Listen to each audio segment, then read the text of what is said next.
Hey guys, and welcome back to the channel, and welcome back to another O-Gauge review. So today we're doing a 2 for the price of 1. So as you can see here, we have 2 O-Gauge wagons by Dapol. One in the pristine livery and one that is weathered.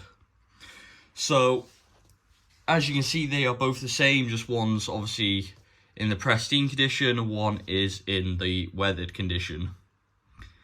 And as you can tell, they are both Parkend wagons in O-Gauge. So let's have a quick look at the box. So they're a bit like the best way I can describe it, a bit like the double O-Gauge wagon packaging. So you have a thin cardboard outer box with the plastic packaging inside. There's not really much to see on the packaging, it's just kind of the Dapol branding and some of the legal stuff on the back. So if you are interested in the weathered wagon, the code is 7 Foxtrot-073-010 whiskey. Parkend 380 weathered 7 plank 3 door. Then on this one, what is the exact same box is 7 Foxtrot 073010. And this is the Parkend number 380 7 plank 3 door. So let's open them up and see what's inside. So I've had these wagons for a while now. You've probably seen them in some of my other O-Gauge reviews that I've done. Let's have a look, see.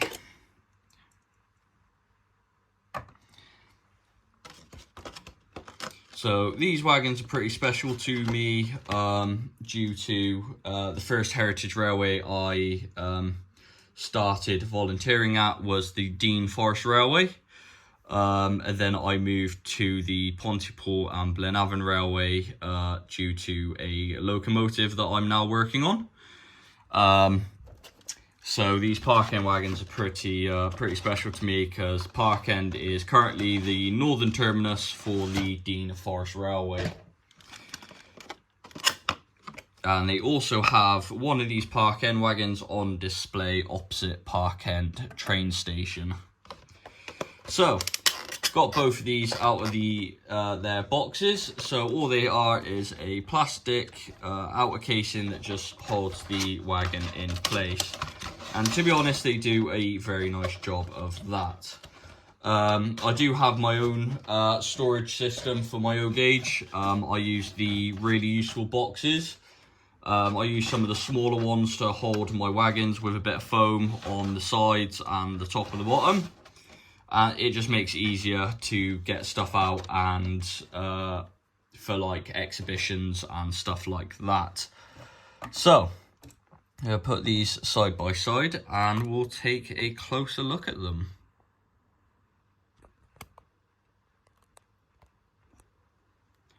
So here we have them. So they're out of their boxes and you can really tell the difference from the pristine to the weathered one.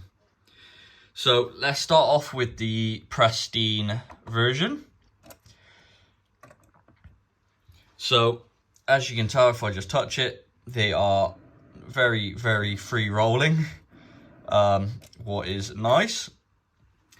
But the first thing you do notice straight off the bat is how well the livery is applied to these wagons. So you can very easily see the planking of the wagon. You got this very crisp Parkend livery, and the amount of detail they've gone for it. Parkend wagons were quite a bit of writing put on them and many different fonts. So you got the Parkend Deep Navigation Collieries Limited and the 380 in one font. You then had the Tear and the Forest Dean and the Load 10 tons in another font. And then you also have Empty to Lydney in a different font. So they've gone through all the different fonts on the wagon, and I think that is very impressive indeed, the fact they've used all 3 fonts. So, and all the fonts are very, very, very crisp indeed on the applications of them. Coming to the lower part of the wagon, you have the brake rigging. What is only applied to the one side, it's how it was in real life. So the brake rigging would have only been on the one side. So if we turn to the other side, you don't see the brake rigging on this side. So that is how the wagons used to be. We have some sole bar detail with some rivets, some little stamps. I'm guessing that's when they were built. You've got this lovely separately fitted brake rigging here, and you've also got Gloucester written on all the axle boxes. So if you're wondering why Gloucester's been written on the axle boxes, well, Gloucester was home to the carriage and wagon works there. So a lot of wagons were made at Gloucester, and these axle boxes were probably refitted at Gloucester. So that is a nice little touch there. As you can see, we do have metal wheels on these wagons, what are very, very nice. Coming around to the side of the model, we have some rivet works, and this would have been the end door for the wagon for tipping and stuff. So you got the little hatches and little pins that it would have swung on. You've also got your drawbar at the top where it would have swung open. So they've included all the details here. You do have sprung buffers on the wagon and also a 3-link coupling that is currently not sat properly, but that's normally what happens with the O-gauge couplings. They tend to get themselves in a state here. Let's just try and sort this out quick. There we go. Okay, so coming around to this side of the wagon, it's pretty much the same. Obviously, you got the lovely crisp livery application there with the side doors, what look very nice, and the metal side piece, metal corner bracings with the rivet work. It looks really, really incredible. Obviously, this side doesn't have the brake rigging, so that's kind of the only difference to the other side.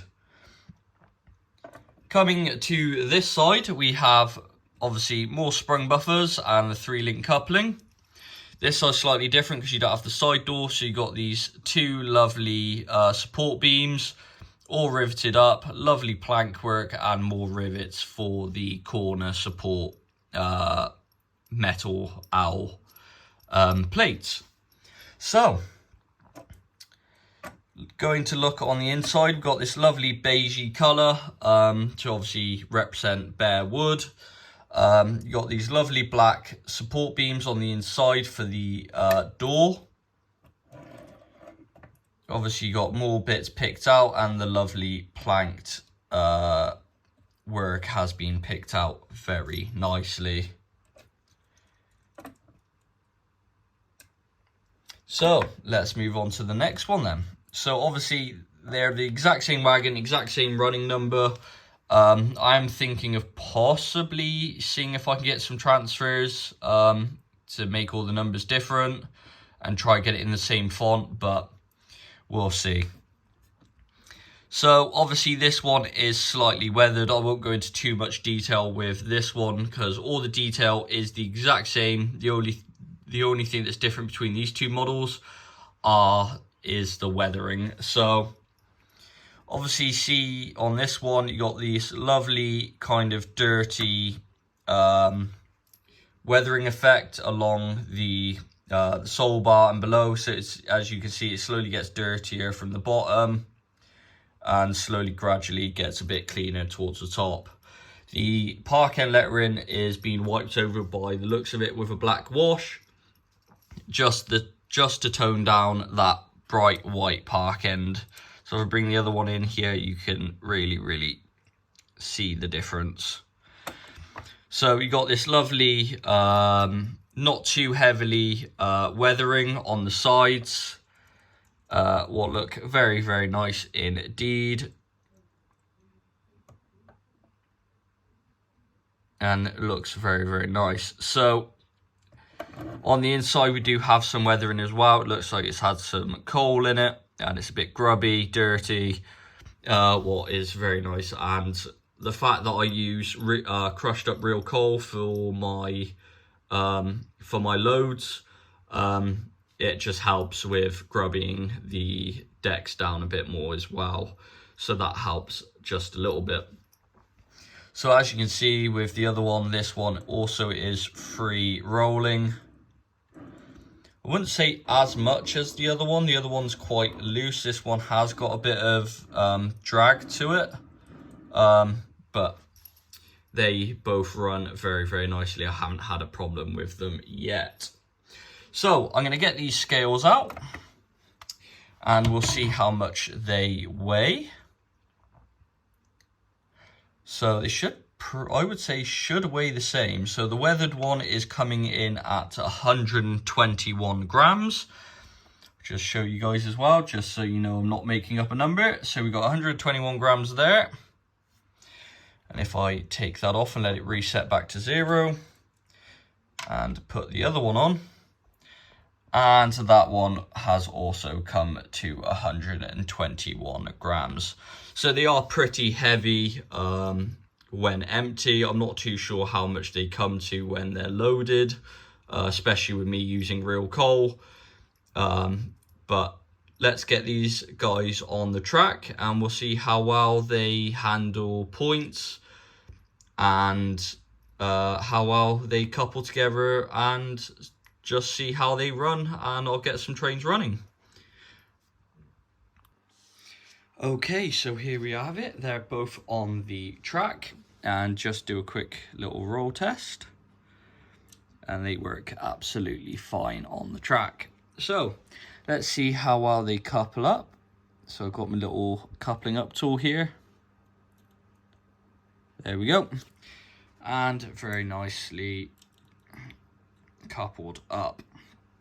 So I'm going to bring in my pannier tank, so 9681, who also operates on the Dean Forest Railway. So I'm just going to bring that into shot and couple these guys up.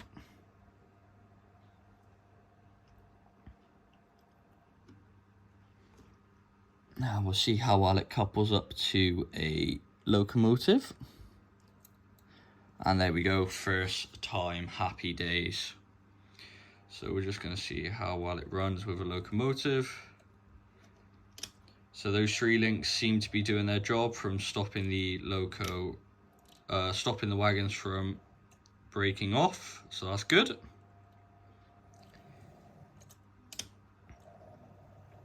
So they traverse this very nicely.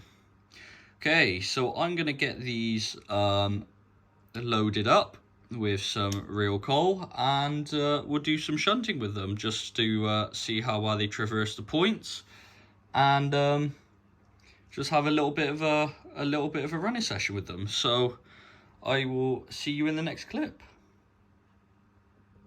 Okay, so I've got the wagons loaded up with some crushed coal, and what we're going to do is we're going to get the other Parkend wagon that we have and my 2 Dean Forest coal wagons on top of the brake van. So we've got to move the 3 BR grey 7 and 5 plank wagons out the way, and we'll make up the what I'm going to call the Dean Forest coal train.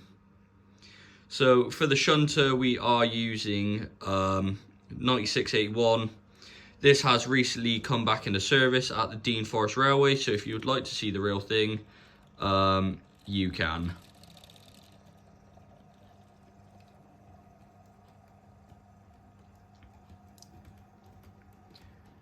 So as you can see, we're now on the arrival and departure road. And what we're going to do is just pick up these wagons. Okay, so now we're all coupled up. We're going to head back into the head shunt with a consist of 5 wagons.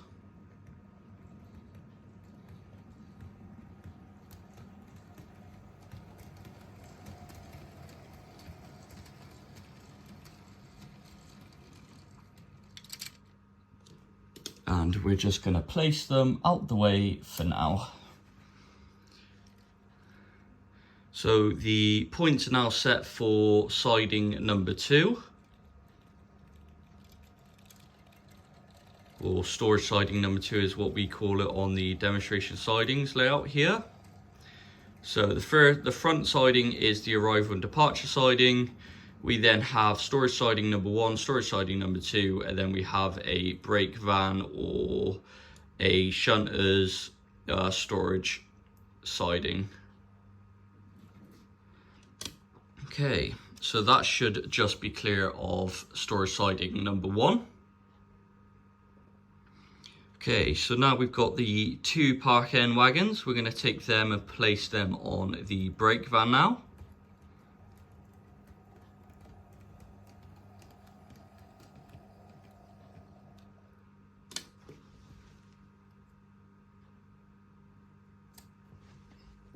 Change the points.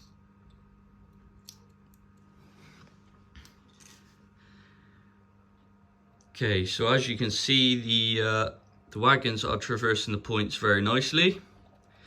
The locomotive is now fly shunting the wagon, so I've uncoupled them, just saves me uncoupling them at the other end.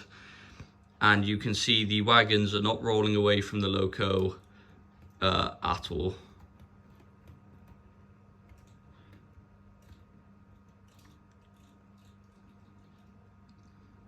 So the wagons did roll just slightly away from the loco there, but just where my carpet's a bit uneven, so that's not the wagon's fault there. So now we've placed the coal wagons up on the brake van here. We're gonna go and collect the other 3 wagons from the storage siding number 1.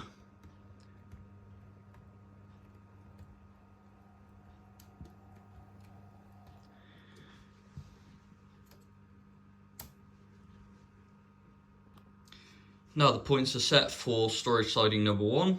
9681 is now going to proceed onto the 3 coal wagons that are sat in there.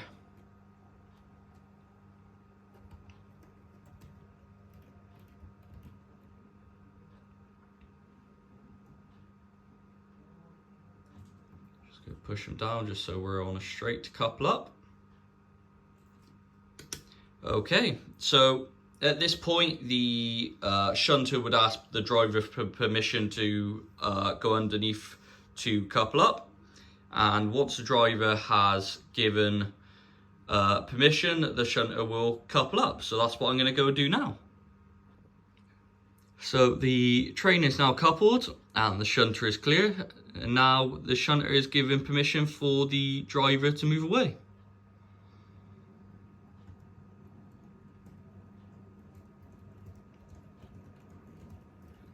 So as you can see, these wagons do run very, very nicely. I haven't had any issues as of yet.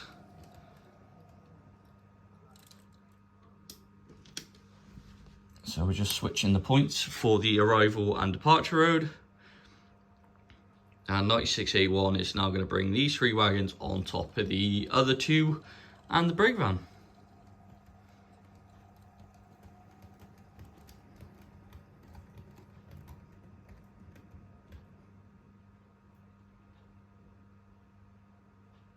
And there we go. And now the train has been made up, 9681 will now take it away.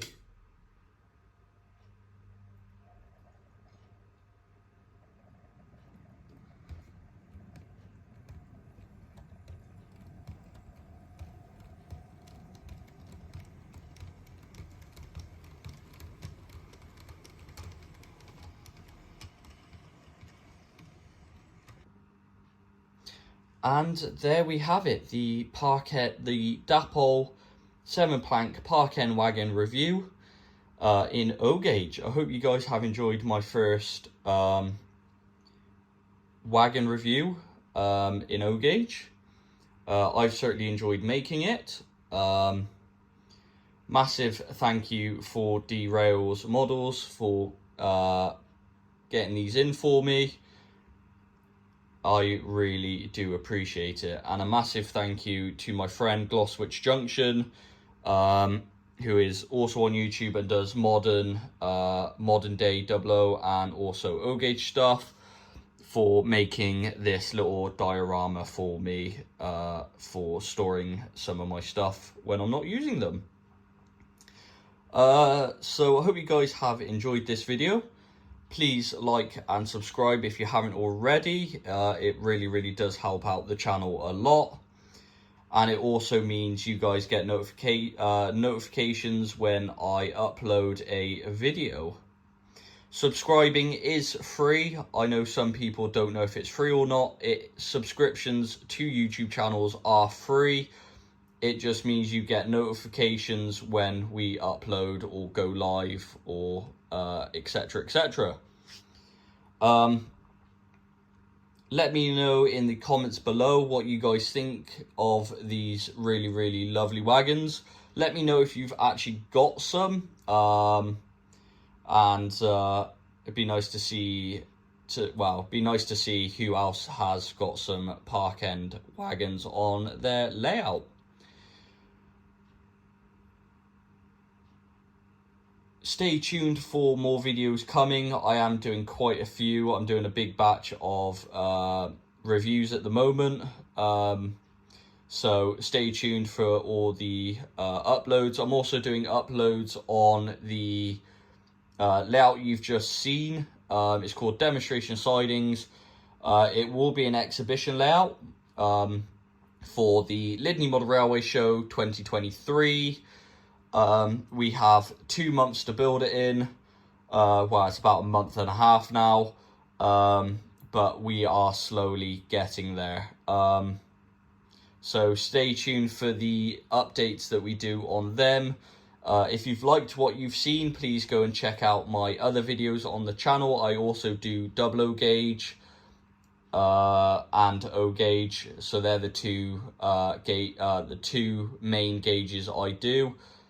Sadly, I don't do N gauge or 009 stuff, but if you like your 00 and O gauge, go check out my other videos. I do have a new locomotive coming very soon, so stay tuned for that. I should be grabbing it in about 2-3 weeks time, and I'm very excited to share it with you guys. So thank you guys for watching. If you've got any comments about these wagons or about the exhibition layout, please drop those comments and questions down in the comment section below. And I'll see you guys in the next one.